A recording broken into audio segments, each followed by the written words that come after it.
உறவுகளுக்குள் பிரச்சனை ஏற்படும்போது, பிரச்சனை தீரும் வரை போராடிக் கொண்டே இருப்பதா? அல்லது பிரச்சனையை ஒரு ஓரத்தில் போட்டுவிட்டு உறவை தொடர்வதா? என்பதுதான் இன்றைக்கான கேள்வி. அதிலும் குறிப்பாக நம் சுதந்திரத்திற்கே பங்கம் வரும் வகையான பிரச்சனை எனும்போது நான் என்ன செய்வது? ஏன்னா, அது தூக்கி ஒரு உடப்புல போட்டுட்டு நம்ம இஷ்டத்துக்கு போகவும் முடியாது. என்ற மாதிரியான ஒரு கேள்விய நம்ம வச்சு டிஸ்கஸ் பண்ணிட்டு இருக்கோம். ஸோ, இரு டிஃபரண்ட் கைண்ட் ஆஃப் கருத்துக்கள் வந்திருந்தன.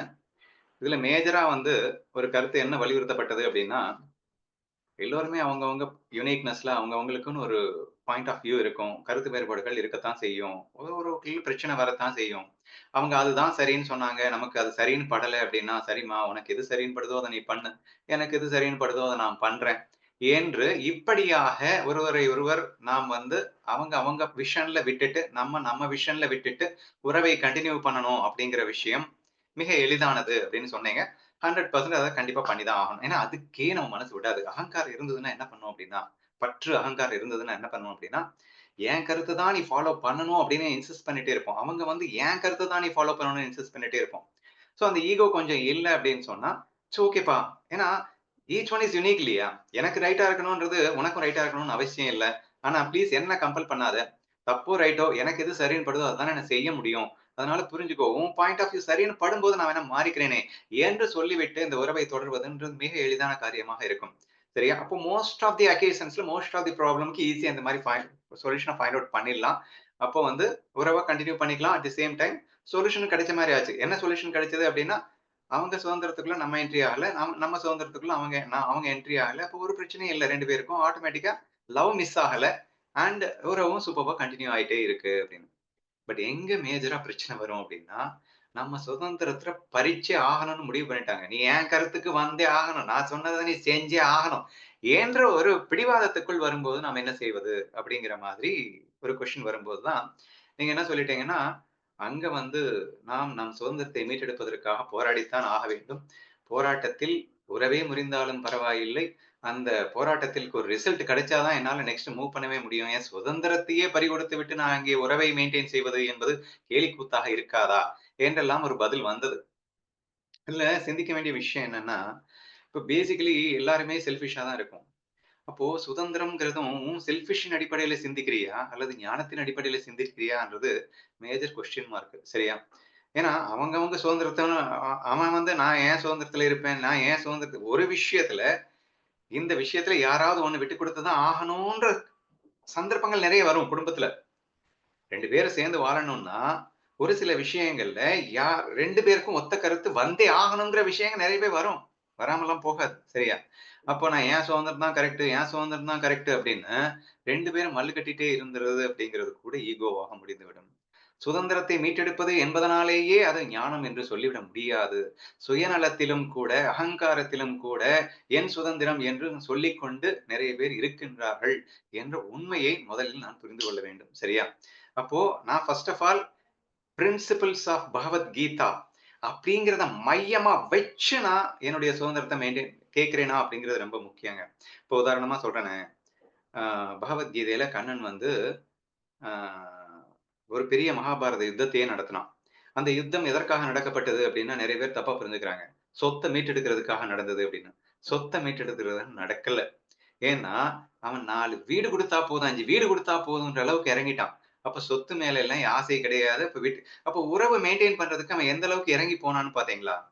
அவன் தூது போறான் அப்படிங்கிறான். இவங்கெல்லாம் வந்து ஐய்யயோ! சண்டை போடலாம்னு நெனச்சுட்டு இருக்கும்போது, உறவ அவ்வளோ ஈஸியா முறிச்சுக்கணும்ன்றதெல்லாம் லூசுத்தனம்டா. Love should be maintained always. நீ ஏன் லவ்வ பிரேக் பண்ணணும்னு நெனைக்கிற?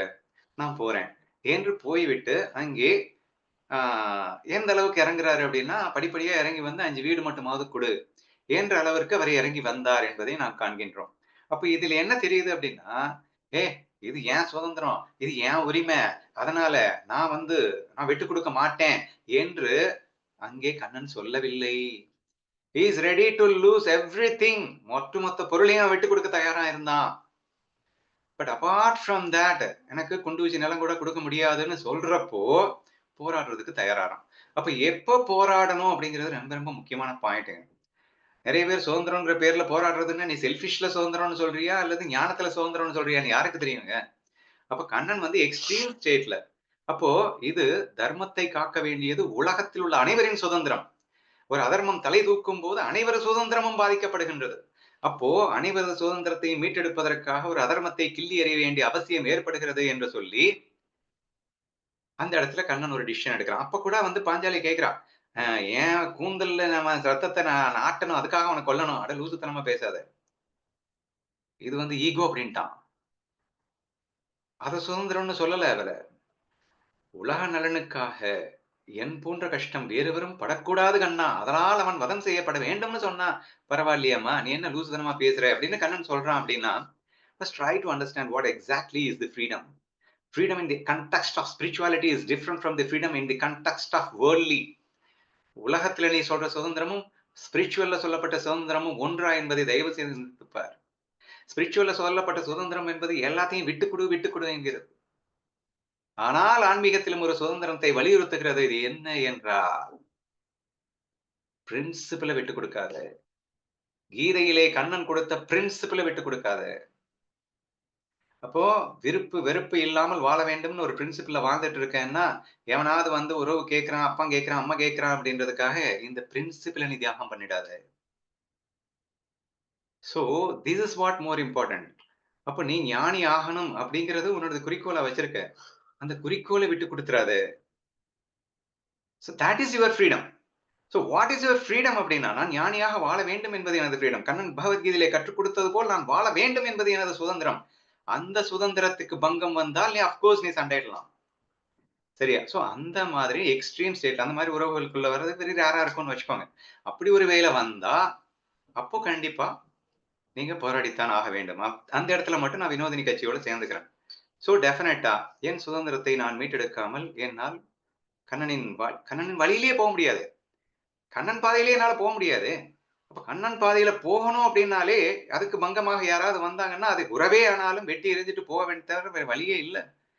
அது கீதையில கண்ணனே ஞானேஸ்வரியில பல இடங்கள்ல அவரும் நிரூபிச்சிருக்காரு அப்படிங்கிறப்போ, இந்த மாதிரியான எக்ஸ்ட்ரீம் கேஸஸ்ல உங்களுக்கு பிரின்சிபலுக்கு பங்கம் வரும்போது அப்படிங்கிறப்போ, நீங்க ஆட்டோமேட்டிக்கா you have to fight against அப்படிங்கிறத புரிஞ்சுக்கோங்க. மத்தபடி உறவுகளுக்குள்ள விட்டுக் குடுக்குறதுன்றது பெரிய கிக்குங்க. இதுல என்ன இருக்கு? நமக்கு ஆர்லி ஸ்டேஜ்ல தானே இருக்கோம். எனக்கு அதுதான் வேணும். இப்படிதான் பண்ணணும். பரவால்ல. இதுவும் எனக்கு டேஸ்ட் தான்டா. பண்ணிட்டு போயிட்டே இரு. என் பிரின்சிபலுக்கு பங்கம் வந்தா மட்டும் தானே எனக்கு கஷ்டம் வரப்போகுது. நான் ஆர்லி ஸ்டேஜ்ல இருக்கும்போது எனக்கு என்ன கஷ்டம்? தாராளமா விட்டுக் கொடுப்பதற்கு தயாராக இருக்க வேண்டும் என்பதை புரிந்து கொள்ளுங்கள்.